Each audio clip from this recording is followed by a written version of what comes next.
E se o corpo humano não fosse imperfeito, mas sagrado?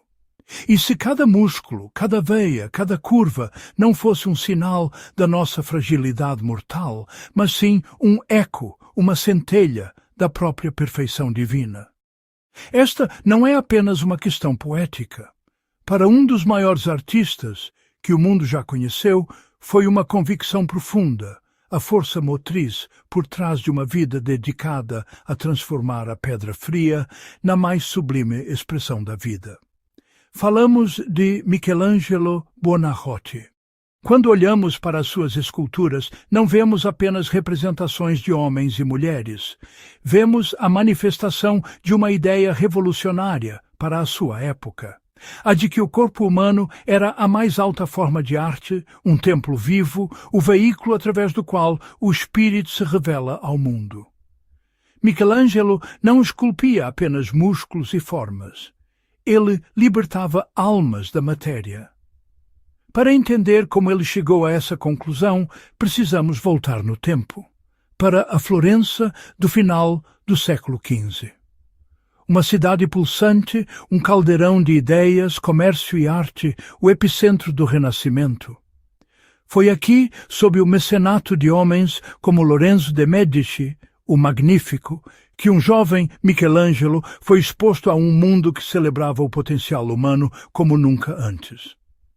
O ar florentino estava impregnado de uma filosofia redescoberta, o neoplatonismo. Filósofos como Marsilio Ficino e Pico della Mirandola propunham que a beleza terrena não era uma distração do divino, mas sim um caminho para ele. Eles argumentavam que, ao contemplar a beleza no mundo material, seja em uma pintura, um poema ou na forma humana, a alma poderia se elevar e se reconectar com sua origem divina. Essa ideia caiu em terreno fértil na mente do jovem artista. Michelangelo absorveu essa filosofia e a traduziu em sua arte. Ele não via o corpo como uma prisão para a alma, uma visão comum na Idade Média. Pelo contrário, ele o via como a mais perfeita criação de Deus, um microcosmo do universo. Portanto, estudá-lo, compreendê-lo em seus mínimos detalhes, era uma forma de devoção. Era um ato de se aproximar do Criador através da sua criação. Ele estudava anatomia profundamente, chegando a realizar dissecações de cadáveres, uma prática controversa e perigosa na época, para entender não apenas como os músculos pareciam, mas como funcionavam. Como eles se contraíam em esforço, como relaxavam em repouso, como transmitiam emoção.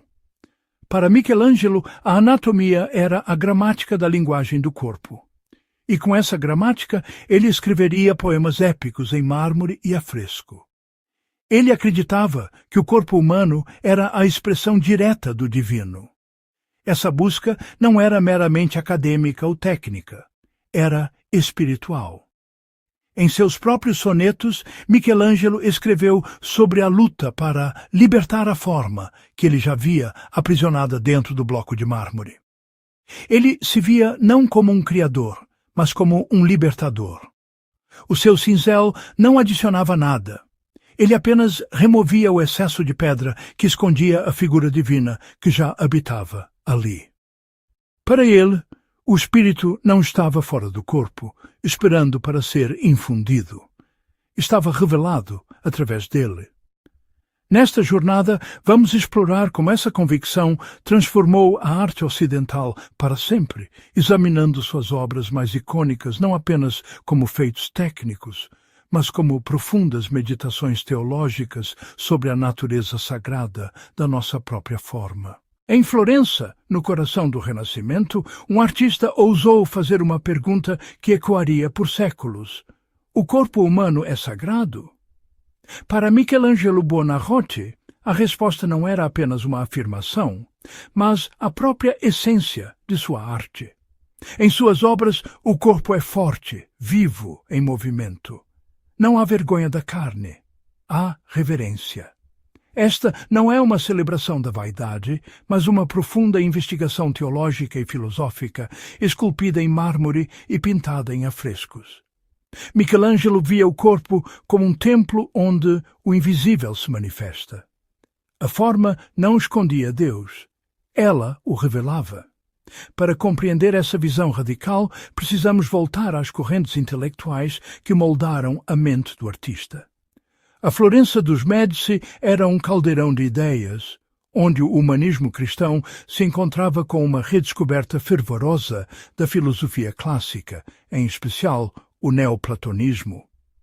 Filósofos como Marsilio Ficino e Pico della Mirandola propunham uma visão de mundo hierárquica, uma grande cadeia do ser, que conectava o mundo material ao divino. Nessa cosmovisão, a beleza não era um mero deleite para os sentidos. Era um reflexo terreno da beleza divina, um degrau na escada que a alma poderia usar para ascender de volta à sua origem celestial. A beleza física, portanto, não era um obstáculo à espiritualidade, mas um caminho para ela. Michelangelo absorveu profundamente essas ideias.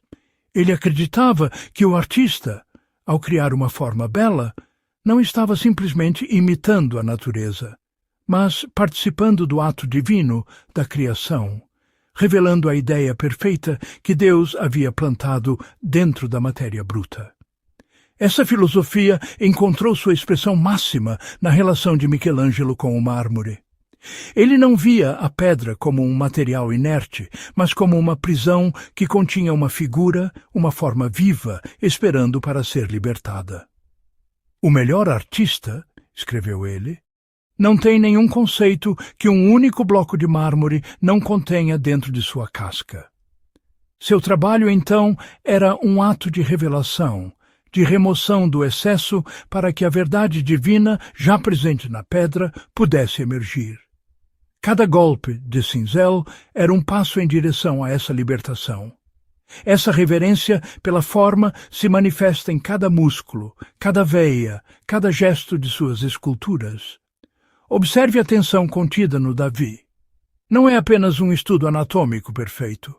É a personificação da virtude, da coragem e do potencial humano à beira de um ato monumental. A beleza de sua forma não é para ser admirada por si só, mas para nos conectar com o ideal de força e fé que ele representa. O corpo, aqui, é um veículo para uma verdade maior. Na Pietà, essa filosofia atinge uma dimensão de ternura sublime. O corpo sem vida de Cristo, perfeitamente polido, repousa no colo de uma virgem jovem e serena. A dor não é expressa em contorções de agonia, mas em uma aceitação silenciosa e sagrada. O mármore frio e duro é transformado em carne macia e tecido fluido. Michelangelo nos mostra que mesmo na morte, na ausência de movimento, o corpo ainda é um receptáculo do divino, um objeto de amor e veneração. A beleza transcendente da cena nos eleva para além da tragédia, em direção a uma contemplação do sacrifício e da redenção. No teto da Capela Sistina, essa teologia do corpo explode em uma escala cósmica. Na criação de Adão, o corpo humano é o ápice da criação terrena. O Adão de Michelangelo não é uma figura passiva, mas um ser de poder e beleza latentes, cujo corpo musculoso e relaxado anseia pela centelha da vida. O famoso gesto, o quase toque entre o dedo de Deus e o de Adão, é a ponte entre o Criador e a criação, e essa ponte é a própria forma humana. Deus mesmo é retratado com uma fisicalidade poderosa, envolto em um manto que, segundo algumas interpretações, delineia a forma de um cérebro humano, sugerindo que a inteligência divina é a fonte da forma perfeita. Essa visão, no entanto, era profundamente controversa. Em uma época em que a Igreja frequentemente pregava a negação do corpo como um recipiente de pecado, a celebração da nudez por Michelangelo era vista por muitos como perigosa, até mesmo herética. Isso contrariava a visão de pecado e negação do corpo. Seus nus não eram lascivos. Eram idealizados, heróicos, desprovidos da vergonha associada à queda. Para ele, cobrir essas formas seria um ato de profanação, uma negação da obra-prima de Deus. A controvérsia culminou décadas depois, quando o Papa Paulo IV ordenou que calções fossem pintados sobre as figuras nuas do juízo final, um ato que ficou conhecido como Braghettone.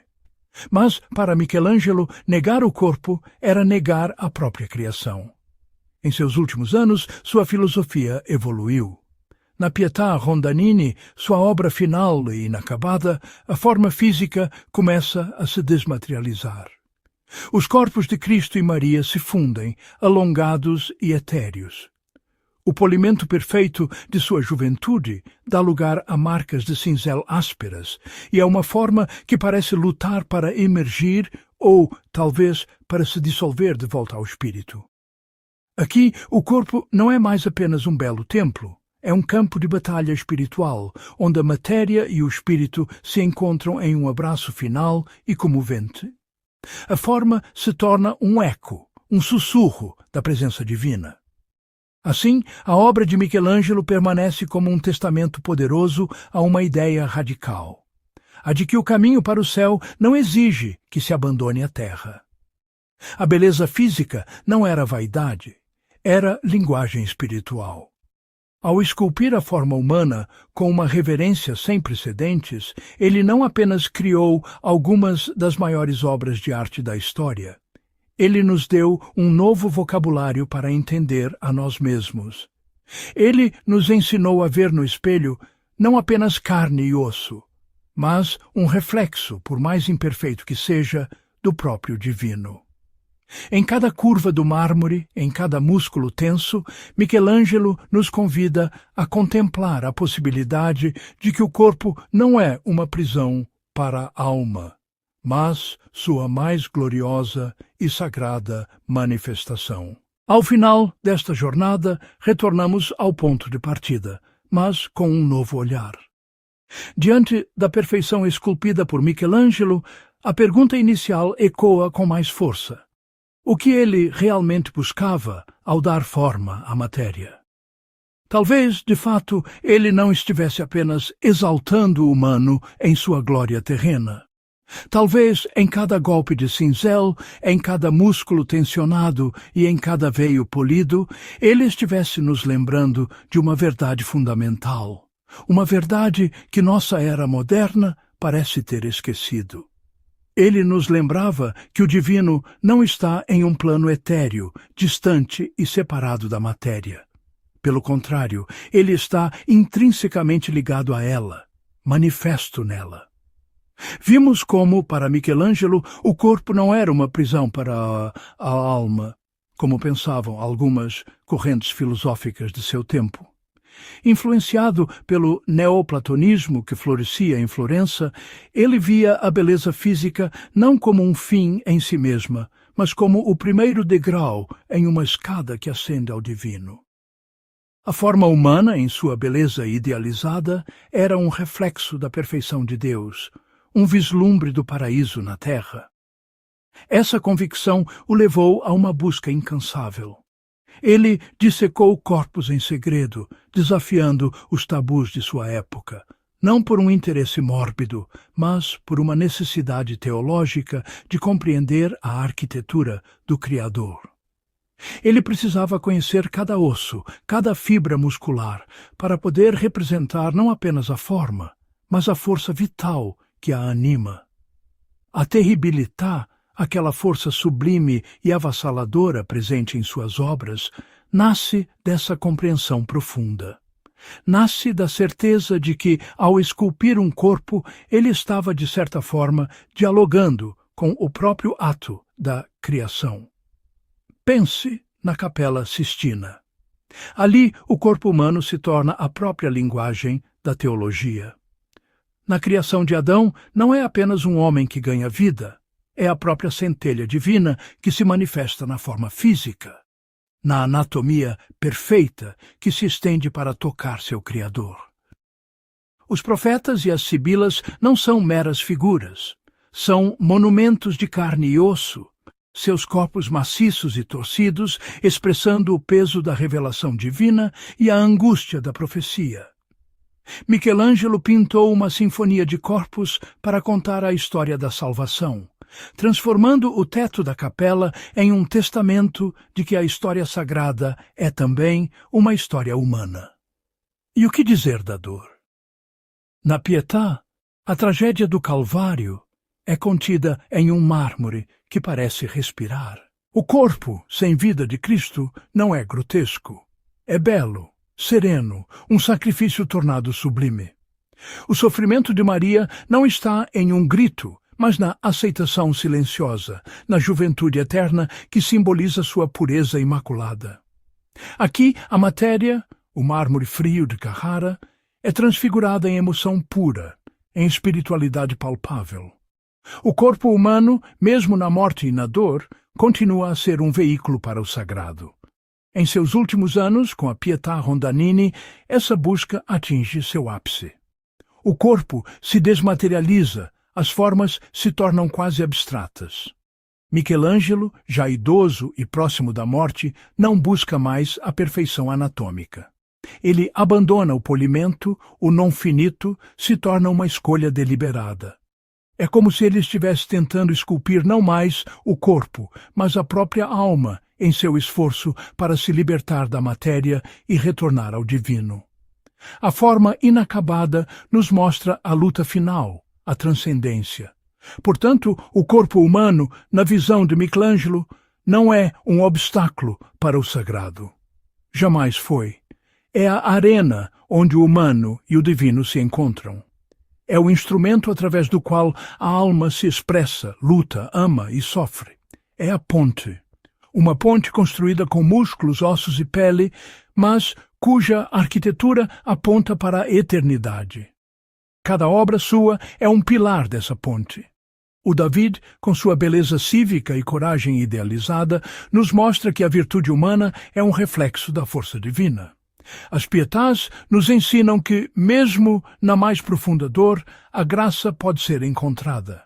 E a Sistina nos revela que toda a história da fé pode ser contada através da magnífica e complexa forma humana. As controvérsias sobre a nudez em sua obra, as folhas de figueira pintadas por outros para cobrir sua visão, apenas ressaltam o quão radical e incompreendida sua teologia corporal era. Onde alguns viam pecado, ele via pureza. Onde viam vergonha, ele via a glória da criação. E talvez o maior e mais trágico esquecimento da humanidade ao longo dos séculos tenha sido precisamente este: o de dissociar o espírito da carne, o de construir templos de pedra, enquanto negligenciava o templo que cada um de nós habita. Nós passamos a procurar Deus fora, em céus distantes e em dogmas abstratos, quando, como Michelangelo tentou desesperadamente nos mostrar, ele sempre esteve aqui. Sempre esteve esculpido, com perfeição divina, na própria forma humana.